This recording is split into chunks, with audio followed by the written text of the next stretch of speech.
देखिए ताज़ा करने का तरीका। लगा हुआ देखिएगा तो वो नहीं समझिएगा। ताज़ा मछली रहेगा, उस आँख में चमक रहेगा। नहीं कटा हुआ का मैं कर रहा हूँ, तो कटा कुछ ताज़ा कैसे कर दिया।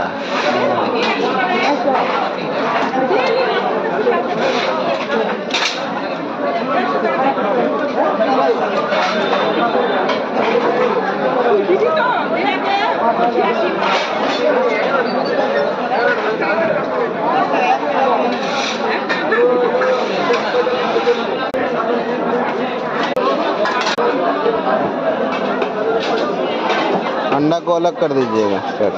वो उसमें डालने दीजिए ना।